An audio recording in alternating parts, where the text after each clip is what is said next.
Et un tournant inattendu se produit dans les relations commerciales entre l'Afrique et l'Europe. Les exportations africaines diminuent, mais les matières premières, comme le cobalt, l'or et l'uranium, voient enfin leur prix exploser. Cette inversion surprenante suscite des interrogations profondes. Que se passerait-il si l'Afrique cessait de se conformer aux règles imposées par l'Occident ? Ibrahim Traoré, avec ses déclarations audacieuses, incarne cette transformation. Son approche remet en question des décennies de dépendance et de normes imposées. Comment cette dynamique pourra-t-elle redéfinir les relations mondiales ? L'Afrique, désormais prête à imposer son propre rythme, bouleverse les équilibres géopolitiques traditionnels. Ce moment marque un tournant majeur dans l'histoire des relations internationales. Les pressions économiques et politiques, longtemps exercées par l'Occident, commencent à perdre leur emprise sur l'Afrique. En réorientant ses chaînes de valeur et en contrôlant la transformation locale, le continent africain prend en main son avenir économique. Ibrahim Traoré, avec ses prises de position claires et stratégiques, devient le visage d'une Afrique qui refuse de se soumettre aux diktats extérieurs. Ce changement radical promet de redéfinir la place de l'Afrique dans l'économie mondiale. Les implications sont profondes. Les pays européens, jadis maîtres des échanges commerciaux, se retrouvent déstabilisés, contraints de repenser leurs alliances et leurs stratégies économiques. La question se pose alors, l'Afrique pourra-t-elle maintenir cette nouvelle dynamique et l'utiliser comme levier pour une réévaluation globale de ses relations avec les grandes puissances économiques ? Le défi est de taille, mais les enjeux sont énormes, tant pour l'avenir de l'Afrique que pour l'équilibre économique mondial. Si cette évolution se poursuit, elle pourrait bien redessiner les rapports de force entre les continents. Un événement inattendu secoue le marché mondial des matières premières. Les exportations de cobalt, d'or et d'uranium, essentielles pour les industries européennes, connaissent un déclin. Mais en parallèle, les prix de ces ressources explosent. Le phénomène se déploie avec une rapidité déconcertante. Les acteurs traditionnels du commerce mondial ne comprennent pas immédiatement la portée de ces changements. À première vue, il ne s'agit que d'un simple ajustement des prix. Pourtant, un détail crucial commence à émerger. Ces fluctuations sont le symptôme d'un mouvement géopolitique plus large, piloté par des acteurs africains. Le changement de stratégie des pays producteurs ne fait pas que perturber le marché, il défie un ordre mondial établi. Au centre de cette dynamique se trouve Ibrahim Traoré, le leader burkinabé, dont les déclarations et actions commencent à résonner à travers le continent. Plutôt que de simplement répondre aux demandes internationales, il initie une série de réformes visant à redéfinir le rôle de l'Afrique dans la chaîne de valeur des matières premières. Le cobalt, l'or et l'uranium, autrefois extraits et expédiés sans transformation, sont désormais soumis à des conditions de traitement local strictes. Ces mesures, prises par des gouvernements africains, tels que celui de la République démocratique du Congo et du Ghana, modifient radicalement les flux commerciaux. Les pays africains cherchent à contrôler la transformation de leurs ressources naturelles, à imposer des exigences de raffinage et à renforcer la participation nationale dans les projets miniers. Cela marque un tournant, ce n'est plus seulement une question d'exportation de matières premières, mais de prise en main de la valeur créée. Si d'autres pays suivent cet exemple, cela pourrait transformer les relations économiques mondiales. La dépendance européenne aux matières premières africaines devient évidente et la nécessité pour l'Europe de revoir ses stratégies commerciales et diplomatiques s'impose. La fin de cette stabilité qui semblait acquise pendant des décennies est désormais une réalité. L'Afrique est prête à imposer son propre rythme et les puissances mondiales doivent réagir face à cette nouvelle donne. Ibrahim Traoré, leader du Burkina Faso, incarne un changement radical dans la politique économique et géopolitique de l'Afrique. Son discours, autrefois perçu comme un appel isolé, devient rapidement une force de transformation à l'échelle du continent. Il défie les anciennes structures de pouvoir, redéfinissant la manière dont l'Afrique doit interagir avec les grandes puissances économiques mondiales. Loin de se limiter à des mots, Traoré agit. Son engagement pour une Afrique plus souveraine et économiquement indépendante se concrétise par des décisions politiques audacieuses, comme la mise en place de nouveaux cadres législatifs pour la transformation locale des ressources naturelles. Cette vision est partagée par d'autres leaders africains, notamment au Mali et au Ghana, où des politiques similaires commencent à voir le jour. L'Afrique, jadis perçue comme un simple fournisseur de matières premières, devient un acteur stratégique capable de dicter ses conditions. Dans ce contexte, l'effet d'entraînement est immédiat. Les entreprises minières, qui avaient longtemps profité des accords innégociables avec les pays africains, se retrouvent confrontées à une nouvelle réalité. Les pays producteurs exigent désormais une part plus grande dans la transformation des ressources. En conséquence, les investisseurs commencent à repenser leur stratégie. Là où ils prévoyaient des marges bénéficiaires confortables, grâce à des contrats d'exportation de matières premières brutes, ils se voient désormais contraints d'investir dans des infrastructures locales, des raffineries et des capacités de transformation. Le changement ne se limite pas aux aspects économiques, il touche aussi la perception de l'Afrique sur la scène mondiale. L'image de continent dépendant se dissipe peu à peu, remplacée par celle d'une Afrique en pleine ascension, qui se réapproprie son destin. Le changement amorcé par Ibrahim Traoré et ses alliés africains provoque une onde de choc sur la scène internationale. Tout commence avec un petit mouvement presque imperceptible pour les observateurs extérieurs, la suspension par le Burkina Faso de l'exportation de certaines matières premières sans traitement préalable sur le sol africain. Ce geste est perçu comme une simple mesure technique, mais il marque en réalité le début d'une transformation radicale. Très vite, le Mali, le Ghana et d'autres pays suivent cet exemple, imposant des conditions similaires. L'idée sous-jacente est claire, l'Afrique ne se contentera plus de vendre des ressources brutes, mais exigera une transformation locale avant toute exportation. Ce changement bouleverse les chaînes d'approvisionnement mondiales, particulièrement en Europe, où les industriels ont longtemps pris pour acquis un approvisionnement continu et à bas prix. La première réaction des pays européens est la surprise, suivie de l'inquiétude. Les grandes entreprises minières dépendantes des matières premières africaines commencent à reconsidérer leur stratégie. Certains leaders européens appellent à des négociations diplomatiques pour restaurer l'ordre établi, mais la situation a déjà changé. Les gouvernements africains, portés par la dynamique d'Ibrahim Traoré, se montrent fermes. Ils insistent sur l'importance de la transformation locale et sur l'instauration de nouvelles régulations pour la gestion des ressources naturelles. L'Europe, qui a longtemps dominé ces secteurs, se trouve désormais face à une exigence de réciprocité et de respect des droits économiques des pays producteurs. En parallèle, les effets de cette stratégie deviennent visibles dans le secteur minier. La suspension des exportations de cobalt et d'or non transformés génère une hausse immédiate des prix sur les marchés mondiaux. Les entreprises industrielles, confrontées à un manque d'approvisionnement et à la montée des coûts, réagissent en investissant dans des infrastructures de transformation en Afrique, mais cela prend du temps et nécessite des investissements conséquents. Ce changement, bien que progressif, commence à altérer l'équilibre du marché mondial des matières premières. Le tournant majeur arrive lorsque l'Afrique, réunie sous l'égide de l'Union africaine, coordonne une action commune, la suspension des exportations d'une grande part de ses réserves monétaires en euros. Ce geste symbolique et stratégique secoue les marchés financiers mondiaux, provoquant un afflux de spéculation et une revalorisation des monnaies africaines. Les investisseurs, qui avaient longtemps considéré l'euro comme une valeur refuge, sont désormais confrontés à la réalité d'une Afrique capable de se réorganiser et de peser sur les échanges financiers internationaux. Le clou du spectacle se produit lorsque les premiers résultats y sont visibles. L'Afrique commence à voir les fruits de son travail. Non seulement les ressources naturelles commencent à être traitées sur place, mais de nouvelles opportunités économiques émergent.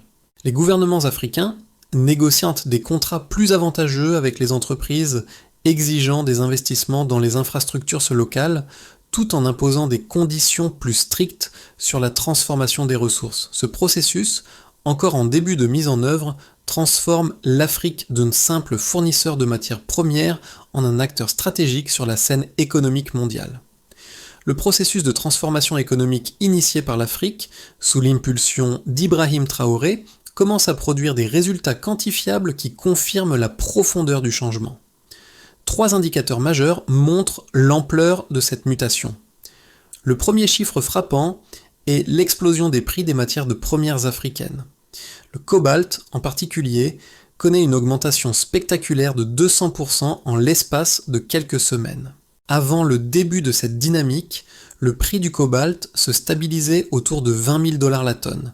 Mais après l'instauration des nouvelles politiques de transformation locale, ce prix atteint des sommets dépassant les 60 000 $ la tonne. Cette hausse est le reflet direct de la réduction de l'offre, couplée à l'augmentation de la demande pour des matières premières traitées localement. Ce phénomène démontre que l'Afrique, en imposant de nouvelles règles, a créé une pénurie artificielle qui a forcé les marchés mondiaux à réévaluer la valeur des ressources. Les analystes, qui avaient initialement sous-estimé l'impact de cette transformation, réajustent désormais leurs prévisions économiques en conséquence. Le deuxième indicateur est le transfert massif de réserves financières hors de l'euro. Plus de 30 milliards de dollars de réserves africaines sont déplacés, un signal fort envoyé aux marchés financiers internationaux.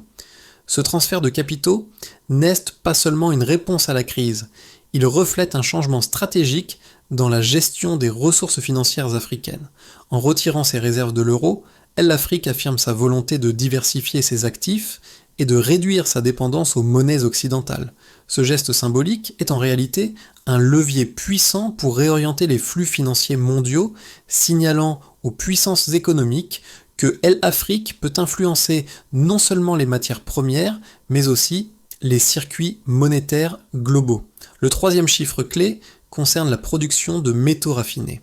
Avant la mise en place des nouvelles politiques, seulement 15% du cobalt extrait en Afrique était raffiné sur le continent. Ce chiffre a bondi à 45% dans les 6 mois suivant la mise en œuvre des régulations de transformation locale. Ce changement indique non seulement une plus grande autonomie de l'Afrique dans la gestion de ses ressources, mais aussi une montée en puissance des capacités industrielles sur le continent. Les investissements dans les raffineries locales augmentent, avec des entreprises européennes et asiatiques se joignant à des consortiums africains pour développer les infrastructures nécessaires. Ces investissements témoignent de la prise de conscience de l'importance stratégique de l'Afrique, non seulement en tant que producteur de matières premières, mais aussi en tant que centre de transformation industrielle. Ces 3 indicateurs montrent clairement que l'Afrique est en train de réécrire les règles du jeu économique mondial. Les grandes puissances doivent désormais revoir leur stratégie d'approvisionnement et leur relation avec le continent, car la donne a changé de manière irréversible. Ce n'est plus l'Afrique qui dépend de l'Occident, mais l'inverse. L'Occident se trouve désormais dans une position où il doit s'adapter aux nouvelles règles imposées par l'Afrique. Le changement de dynamique imposé par Ibrahim Traoré et ses alliés africains ne tarde pas à provoquer des débats sur la pérennité de cette nouvelle approche économique. 2 arguments principaux émergent face à ce bouleversement. D'une part, l'idée que ce mouvement ne serait qu'un ajustement temporaire, et d'autre part, l'argument selon lequel l'Afrique reste trop fragmentée pour maintenir une telle transformation à long terme. Le premier argument soutient que la hausse spectaculaire des prix des matières premières et le transfert des réserves financières hors de l'euro ne seraient maintenant que des phénomènes conjoncturels. Selon cette perspective, une fois que les marchés européens auront trouvé de nouvelles sources d'approvisionnement ou que l'Afrique aura atteint ses limites en matière de transformation locale, la situation reviendra à la normale. L'argument repose sur l'idée que les marchés mondiaux sont suffisamment flexibles pour absorber ces changements et réajuster les relations commerciales. Après tout, l'Afrique a tenté par le passé de réorienter ses chaînes d'approvisionnement sans grand succès. Ce scénario envisage un retour à la stabilité et à l'ancien ordre économique mondial, où l'Afrique reste, au mieux, un fournisseur de matières premières.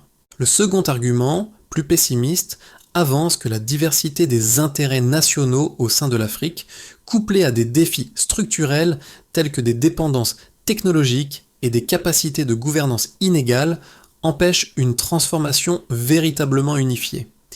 Il est suggéré que, même si des pays comme le Burkina Faso, le Mali et le Ghana impose des réformes ambitieuses, les divergences internes sur la manière de gérer les ressources naturelles finiront par fragmenter cette initiative.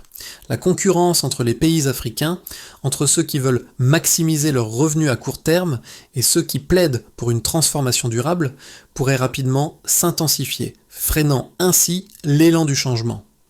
Cependant, en examinant de plus près ces deux arguments, il devient clair que les données observées ne soutiennent pas entièrement ces points de vue. L'argument selon lequel l'Afrique reviendra à l'ancien statu quo ignore le fait que le marché mondial a déjà réagi de manière mesurable aux changements apportés par le continent. L'augmentation des prix des matières premières, bien que partiellement liée à des facteurs conjoncturels, reflète une véritable dépendance européenne qui ne peut plus être ignorée. Quant à l'argument de la fragmentation, il sous-estime l'effet de catalyseur des actions coordonnées des gouvernements africains qui ont déjà démontré leur capacité à agir ensemble dans des domaines clés comme la gestion des ressources naturelles et la transformation industrielle. La création d'une plateforme panafricaine pour le commerce de matières premières ainsi que les réformes liées à la monnaie et aux échanges financiers montrent qu'une certaine cohésion est possible. En somme, bien que ces arguments aient une certaine validité, ils ne parviennent pas à remettre en question la dynamique globale du changement. L'Afrique n'est pas simplement en train de réagir aux événements mondiaux, elle est en train de redéfinir les règles du jeu. Le défi est certes de taille, mais les preuves suggèrent que cette transformation pourrait être plus durable et profonde que prévu. Le moment crucial de cette transformation approche. Ce qui semblait être une série de décisions isolées, prises par des pays africains pour modifier la gestion de leurs ressources naturelles, commence à se cristalliser en une stratégie cohérente et influente. Ibrahim Traoré, dont les paroles étaient autrefois perçues comme des déclarations isolées, joue désormais un rôle clé dans la redéfinition de l'ordre économique mondial. Il a permis de transformer des gestes symboliques en une dynamique véritablement collective. Ce basculement ne s'opère pas d'une manière spectaculaire, mais par petites touches. Le prix du cobalt, qui avait bondi sous l'effet des premières suspensions, devient un signal fort. L'Afrique prend désormais le contrôle des chaînes de valeur qui lui échappaient. Plus encore, les réserves financières déplacées hors de l'euro signalent un changement de paradigme dans la gestion des actifs. Ce n'est plus l'Europe qui détermine les règles, mais l'Afrique, qui impose un rythme nouveau, dicté par ses propres priorités économiques et politiques. Les grandes puissances doivent désormais s'adapter à cette nouvelle réalité. Le phénomène, bien qu'encore jeune, commence à remodeler les relations économiques mondiales et l'influence de l'Afrique, par son contrôle des ressources et de la monnaie, est désormais impossible à ignorer. Les changements en Afrique commencent à produire des effets concrets et différenciés selon les différents groupes d'acteurs. Cette transformation ne touche pas uniquement les gouvernements et les entreprises, mais aussi les populations locales et les acteurs mondiaux. Les répercussions se font sentir dans 4 domaines clés: les États africains, les entreprises multinationales, les populations locales et les puissances mondiales. Pour les États africains, la principale conséquence de la prise en main de la gestion des ressources naturelles est l'augmentation de leur autonomie économique. Les gouvernements, notamment ceux du Burkina Faso, du Ghana et du Mali, ont désormais un levier politique important grâce à la transformation locale des matières premières. En imposant des conditions plus strictes aux entreprises étrangères, les États africains renforcent leur position de négociation, leur permettant de négocier des contrats plus favorables et de redistribuer les revenus de manière plus équitable. De plus, le contrôle des matières premières et des ressources financières, comme la suspension des exportations de cobalt et l'éloignement des réserves monétaires de l'euro, donne à ces pays une plus grande indépendance vis-à-vis des grandes puissances économiques mondiales. Pour les entreprises multinationales, la conséquence immédiate de ces changements est un réajustement stratégique. Les compagnies minières et les industriels européens, autrefois habitués à des accords favorables concernant l'exploitation des ressources africaines, se trouvent désormais confrontés à des exigences strictes en matière de transformation locale et de partage des bénéfices. Elles doivent investir dans des infrastructures de transformation et accepter des conditions de partenariat plus équitable. Cela nécessite non seulement des investissements financiers importants, mais aussi un changement de modèle économique, car elles ne peuvent plus compter sur des chaînes d'approvisionnement bon marché et non transformées. À court terme, cela engendre une augmentation des coûts et une réorganisation des stratégies commerciales. Mais à long terme, cela peut offrir des opportunités de diversification et de renforcement des capacités locales. Pour les populations locales, les effets sont plus subtils, mais tout de même significatifs. Dans de nombreuses régions africaines, l'espoir d'une transformation économique est palpable. Les projets de transformation locale, comme les raffineries et les usines de traitement des matières premières, ouvrent des perspectives d'emploi et de formation professionnelle. Les communautés bénéficient directement de la création de valeur sur place, avec des opportunités d'emploi plus nombreuses et mieux rémunérées. Toutefois, ces changements ne sont pas uniformes. Dans certaines régions, l'accès à ces opportunités reste limité par des défis de gouvernance locale et par une faible capacité de gestion des nouvelles infrastructures. Néanmoins, l'atmosphère générale est celle d'un optimisme croissant. Les populations africaines sentent qu'elles ont désormais un rôle à jouer dans l'évolution économique du continent. À l'échelle internationale, l'effet de cette transformation est tout aussi marqué. L'Europe, longtemps perçue comme l'acteur dominant dans les chaînes d'approvisionnement mondiales, se trouve désormais confrontée à une Afrique qui impose ses propres règles. Les pays européens sont contraints de réévaluer leur dépendance aux ressources africaines et d'adapter leur stratégie commerciale. Les entreprises européennes qui dépendent des matières tout premières africaines doivent revoir leurs approvisionnements et leurs investissements, ce qui entraîne des tensions économiques et diplomatiques. Parallèlement, d'autres puissances comme la Chine, l'Inde et les pays du Golfe commencent à saisir les opportunités offertes par cette nouvelle dynamique. Elles investissent dans les infrastructures africaines et établissent de nouveaux partenariats stratégiques, ce qui accélère la multipolarité des relations économiques mondiales. Ainsi, cette transformation, bien qu'encore en pleine évolution, commence à modifier les rapports de force à l'échelle mondiale. Les États africains, les entreprises et les populations locales sont désormais au centre d'un processus qui redéfinit les équilibres économiques globaux. Dans les mois à venir, plusieurs scénarios plausibles pourraient se dessiner pour l'Afrique, chacun ayant des implications profondes sur son avenir économique et géopolitique. Ces scénarios dépendent principalement de la manière dont les pays africains coordonneront leurs efforts et de leur capacité à maintenir la pression sur les grandes puissances économiques. 3 trajectoires possibles se dessinent: le scénario de rééquilibrage contrôlé, le scénario de consolidation panafricaine et le scénario de fragmentation interne.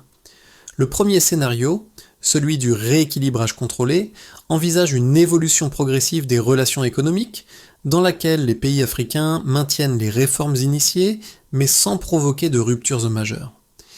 Les États continuent à imposer des conditions de transformation locales pour les matières premières, mais sans chercher à remettre en question radicalement l'ordre économique mondial. Dans ce cadre, les entreprises européennes et asiatiques s'adaptent aux nouvelles règles en investissant dans des infrastructures locales pour sécuriser l'approvisionnement en ressources transformées. Les flux commerciaux se redistribuent lentement, avec une baisse modérée des exportations vers l'Europe et une augmentation des échanges avec l'Asie et le Moyen-Orient. L'Europe, bien que touchée par la montée des prix et la réorganisation des chaînes d'approvisionnement, finit par adopter une approche pragmatique, cherchant à stabiliser ses relations avec l'Afrique. Ce scénario serait marqué par une gestion mesurée des réformes, avec des compromis entre les ambitions africaines et les intérêts des puissances mondiales. Le deuxième scénario, celui de la consolidation panafricaine, envisage une Afrique plus unifiée et plus cohérente dans ses démarches économiques. Les pays africains, en renforçant leur coopération au sein de l'Union africaine et en créant des plateformes régionales pour le commerce et la transformation des ressources naturelles, parviennent à établir une véritable unité économique. Des initiatives comme les monnaies régionales adossées aux ressources naturelles et les projets d'infrastructures communes prennent de l'ampleur. Les entreprises africaines jouent un rôle de plus en plus important et l'Afrique devient un acteur stratégique sur la scène mondiale, capable de négocier des accords plus équitables avec les grandes puissances économiques. Ce scénario serait marqué par un renforcement de l'autonomie africaine et une diminution de la dépendance vis-à-vis des anciennes puissances coloniales. L'Afrique, dans ce scénario, joue un rôle central dans l'économie mondiale, redéfinissant les règles du commerce et de la finance. Le troisième scénario, celui de la fragmentation interne, est le plus pessimiste et envisage un déclin de l'élan réformiste africain. Si les divergences internes entre les pays africains, notamment sur la gestion des ressources naturelles et la participation nationale dans les projets miniers, s'intensifient, le processus de transformation pourrait se ralentir.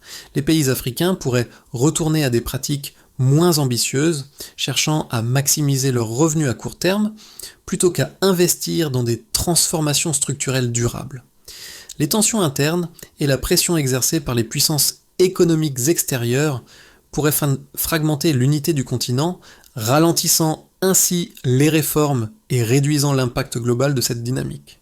Dans ce scénario, les grandes puissances, comme l'Europe et la Chine, pourraient exploiter ces divisions pour renforcer leur influence sur les pays africains, rétablissant ainsi des relations économiques asymétriques. Ces trois scénarios ne sont pas des prédictions fixes, mais plutôt des cadres conditionnels qui permettent de comprendre les trajectoires possibles pour l'Afrique dans les mois à venir. Chacun d'entre eux dépendra de l'évolution de la coopération intra-africaine, de la gestion des tensions internes et de la réponse des grandes puissances aux nouvelles réalités économiques du continent. Le défi pour l'Afrique sera de maintenir une direction cohérente face aux pressions extérieures tout en consolidant ses acquis économiques internes. Les événements actuels qui se déroulent en Afrique ne concernent pas seulement les gouvernements ou les grandes entreprises internationales, ils ont des répercussions directes sur les vies quotidiennes des individus, des travailleurs aux entrepreneurs, des consommateurs aux innovateurs. Ce qui se passe sur le continent ne fait pas seulement écho au niveau politique ou économique, mais aussi dans les petites décisions qui façonnent l'avenir des gens. À mesure que l'Afrique modifie son approche vis-à-vis de ses ressources naturelles, chaque acteur a désormais un rôle à jouer dans cette réévolution économique. Pour ceux qui vivent et travaillent sur le continent, les changements sont tangibles. Les opportunités professionnelles, notamment dans les secteurs de la transformation industrielle, du raffinage et de la logistique, se multiplient. Les jeunes générations, longtemps limitées dans leur choix de carrière à des métiers agricoles ou informels, peuvent désormais envisager un avenir plus structuré avec des emplois dans des industries locales de plus en plus développées. Cela ouvre de nouvelles perspectives de développement personnel et professionnel avec des avantages directs. Meilleures conditions de travail, salaires plus élevés et une plus grande sécurité économique. Pour les entrepreneurs africains, ce changement représente une occasion sans précédent. La possibilité de contrôler une partie plus importante de la chaîne de valeur des matières premières permet de créer de nouvelles entreprises et d'encourager l'innovation locale. L'Afrique devient un terrain fertile pour l'entrepreneuriat, où les investissements dans les infrastructures et les technologies sont désormais vus comme des leviers pour un développement à long terme. Les entrepreneurs africains, en tirant parti de ces nouvelles politiques, peuvent participer activement à la construction d'un avenir où l'économie locale se renforce et se diversifie plutôt que de dépendre uniquement des exportations de matières premières non transformées. Cette dynamique n'est pas seulement un défi pour les grandes puissances économiques, mais aussi pour chaque individu qui, par ses choix quotidiens, influence la direction du changement, que ce soit par la consommation locale, l'investissement dans des entreprises africaines ou le soutien aux politiques de transformation. Chaque action contribue à façonner un avenir commun. Pour que l'Afrique puisse consolider et pérenniser les avancées réalisées dans la gestion de ses ressources naturelles, un ensemble de solutions pratiques doit être mis en place. Ces solutions doivent non seulement répondre aux défis immédiats, mais aussi poser les bases d'une transformation durable et inclusive. Le cadre proposé implique une série d'actions structurées, chacune visant à renforcer les capacités locales, promouvoir l'industrialisation et assurer la souveraineté économique du continent. La première étape consiste à harmoniser les régulations minières et monétaires à travers le continent. Les ministères des Finances et des Mines doivent travailler ensemble pour établir des normes communes sur la transformation des ressources naturelles, les taux de participation des investisseurs locaux et les règles d'exportation. Cela permettra de créer un environnement stable et prévisible pour les investisseurs tout en garantissant que l'Afrique conserve une part plus importante de la valeur ajoutée de ses ressources. L'horizon de cette initiative est de 6 à 12 mois avec des indicateurs de suivi tels que la proportion de contrats renégociés et la part de valeur retenue localement. Ensuite, il est essentiel de développer une infrastructure industrielle commune. Cette action implique la construction de raffineries et d'unités de transformation dans plusieurs régions stratégiques du continent, soutenues par des consortiums publics-privés régionaux. L'objectif est de renforcer les capacités de transformation locales et de réduire la dépendance de l'Afrique aux exportations de matières premières brutes. Cette étape devrait prendre entre 12 et 18 mois avec des indicateurs de succès tels que les volumes raffinés sur le continent et la réduction des exportations non transformées. Enfin, l'Afrique doit mettre en place une infrastructure panafricaine de paiement, permettant de faciliter les échanges commerciaux au sein du continent sans dépendre des systèmes financiers étrangers. Cette initiative, portée par les banques centrales et la Commission de l'Union africaine, vise à développer un réseau de paiement régional adossé aux ressources naturelles. L'objectif est de lancer une phase pilote d'ici 1 an avec des indicateurs de suivi tels que le nombre et la valeur des transactions réalisées en dehors des circuits financiers traditionnels. Ces solutions, si elles sont mises en œuvre avec détermination, permettront à l'Afrique de non seulement renforcer son autonomie, mais aussi de devenir un acteur majeur sur la scène économique mondiale. Au cœur de cette transformation, le rôle de figures comme Ibrahim Traoré ne doit pas être sous-estimé. Ce n'est pas un héros solitaire qui change le destin du continent, mais un acteur clé qui aide à structurer une dynamique collective de réforme. Son discours, initialement perçu comme une voix isolée, a donné forme à une vision partagée où l'Afrique ne se contente plus d'attendre l'approbation extérieure, mais prend l'initiative. Les raffineries, les contrats révisés et les nouvelles monnaies ne sont pas seulement des instruments économiques, mais des symboles d'une réappropriation du pouvoir. Dans chaque raffinerie construite, dans chaque contrat réécrit, il y a un acte de souveraineté, une confirmation que l'Afrique peut et doit maîtriser son avenir économique. Ces actions, bien que concrètes, portent une charge émotionnelle. Elles marquent la fin d'une époque où le continent était perçu comme dépendant pour entrer dans une ère où il impose son propre rythme et ses propres règles. Le fil conducteur de cette transformation, incarné par Ibrahim Traoré, nous rappelle que le changement durable n'est pas uniquement le fruit de décisions techniques, mais aussi d'un ajustement psychologique profond. L'Afrique, à travers ses décisions, prend une place nouvelle sur la scène mondiale. Cette prise de pouvoir, bien que discrète, transforme les rapports de force mondiaux de manière irréversible.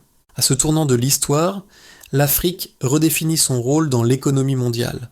Mais la question reste, quel rôle choisirons-nous dans cette dynamique de transformation ? Pour ceux d'entre nous qui observent de près ce changement, il est essentiel de ne pas simplement rester spectateur, mais de participer activement à la reconstruction d'un ordre économique plus équitable. La souveraineté économique de l'Afrique ne repose pas uniquement sur les décisions des leaders politiques ou des grandes entreprises, mais sur l'implication de chaque individu, de chaque entrepreneur et de chaque consommateur. En soutenant les initiatives locales, en investissant dans des projets qui favorisent la transformation industrielle et en encourageant une consommation plus consciente et responsable, nous pouvons tous contribuer à cette nouvelle ère. Et l'Afrique, grâce à ses réformes et à son leadership, ouvre la voie à un avenir où les rapports de force mondiaux ne seront plus dictés par des intérêts extérieurs, mais par des décisions prises en son propre nom. Alors, dans ce contexte de transformation globale, quelle place allez-vous occuper ? Allez-vous rejoindre cette dynamique de changement ou rester à l'écart ? L'avenir de l'Afrique et peut-être du monde dépend de la manière dont nous choisissons de répondre à cette question.